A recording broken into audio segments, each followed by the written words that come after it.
করলেন শ্রীরামপুরের সাংসদ কল্যাণ বন্দ্যোপাধ্যায়।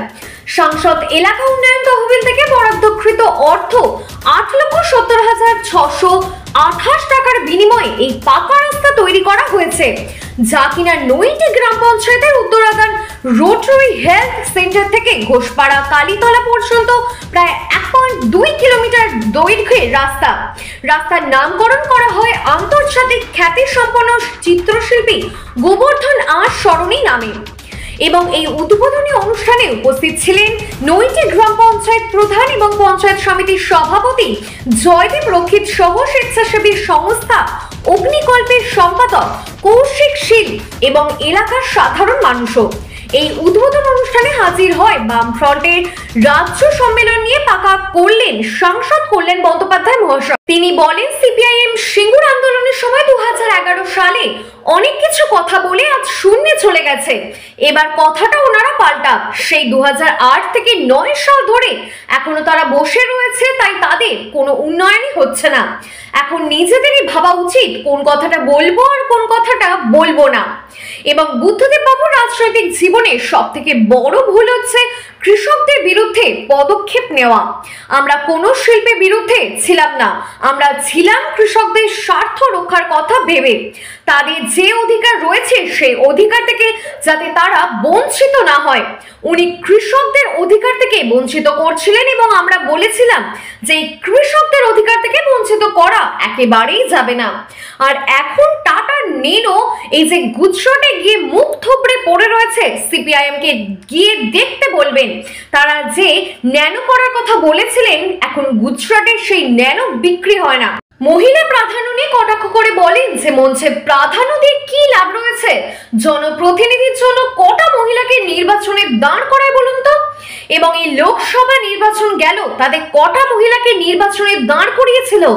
ওদের এখন একটা বড় সমস্যা দাঁড়িয়েছে, মীনাক্ষীর আসল ছাড়া এই কোথাও জায়গা নেই। স্বেচ্ছাসেবী সংস্থা অগ্নিকল্পের সম্পাদক কৌশিক শীল বলেন, সেই রকম একটা চিত্রশিল্পী আমাদের গর্ব এবং রাস্তাটা করতে পেরেছি সেখানেও আমাদের গর্ব।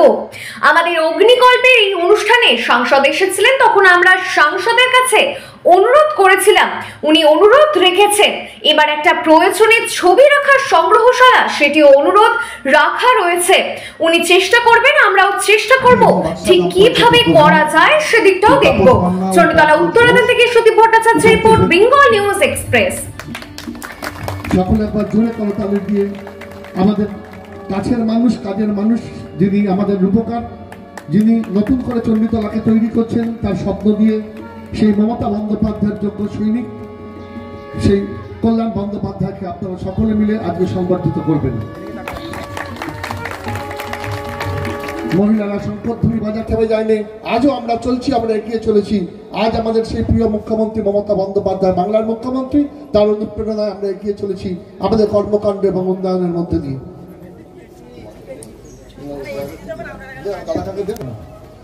খুব ভালো লাগছে আজকে দেখুন নৈটির প্রত্যেক সদস্য প্রধান উপপ্রধান আলোকিত করে আছেন এবং আজকের নৈটি যে উন্নয়নের পথ ধরে এগিয়ে চলেছেন প্রিয় সাংসদ কল্যাণ বন্দ্যোপাধ্যায়, তিনি সেই উন্নয়নের অর্থ আপনাদের কাছে পৌঁছে দিয়েছেন।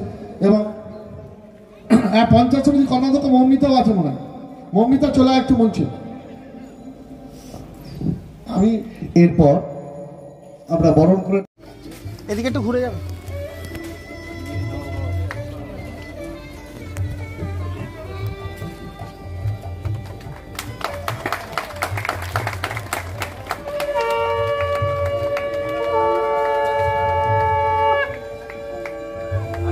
এরপর আমরা একে একে আজকে আমরা এখানে একটি রাস্তার উদ্বোধনের জন্য উপস্থিত হয়েছি।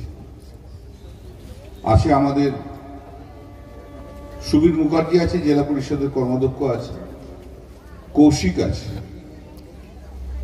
আর কৌশিক থাকা মানে তো একটা কাজ তো যেমন আছে তেমনি একটা শিল্পের টাচ থাকে, তো সে তো আস্তে আস্তে বুঝতেই পারলাম আমরা। আছে আমাদের জয়দেব আছে, পঞ্চায়েত সমিতির সভাপতি আছে, আমাদের গোবর্ধন আসের পুত্র নির্মাণ আস মহাশয় রয়েছে, পঞ্চায়েতের প্রধান রয়েছে, পঞ্চায়েতের সমস্ত সদস্য। এর আগে আমি যখন এখানে এসেছিলাম তখন একটা অনুরোধ ছিল যে এই রাস্তাটা তৈরি করে দেয়, এবং স্বর্গীয় গোবর্ধন আস শিল্পী, প্রয়াত শিল্পী, তার নামাঙ্কিত করে এই রাস্তাটা তৈরি করার জন্য। সেই রাস্তা আমাদের সাংসদ তহবিলের 8,70,628 টাকা দিয়ে রাস্তাটা ফান্ড থেকে দেওয়া হয়েছিল, সেই টাকাতে রাস্তাটা তৈরি হয়েছে। আমি প্রথমে ধন্যবাদ জানাই যে রাস্তাটি খুব সুন্দর তৈরি করেছেন, যিনি করে থাকুন তিনি খুব সুন্দর তৈরি করে, ধন্যবাদ। আর ধন্যবাদ দেবো একটু আগে যারা নৃত্য করছিলেন, 3টি মেয়ে, ওদেরকেও ধন্যবাদ জানাই, খুব ভালো হচ্ছে, খুব ভালো। আর সাংস্কৃতিকপূর্ণ গ্রাম হলে, বর্ধিষ্ণু গ্রাম হলে যা হয় তারই একটা পরিচয় ছিল এটা, তাই তাদেরকে সবাইকে আমার ধন্যবাদ জানাই। আপনারা আমাকে 2024 নির্বাচনে দুহাত তুলে আশীর্বাদ করেছেন, আমি আপনাদের কাছে নতজানু হয়ে আমি আমার কৃতজ্ঞতা প্রকাশ করি। শ্রীরামপুর পার্লামেন্টের মানুষ দুহাত ভরে আশীর্বাদ করেছে। 1,75,000 ভোটে জেতা শ্রীরামপুর সংসদ থেকে এটা কখনো বোধহয় কেউ কল্পনাও করতে পারেনি। আরো নিত্য নতুন খবরের আপডেট পেতে আমাদের ফেসবুক ও ইউটিউব চ্যানেলটি ফলো করুন।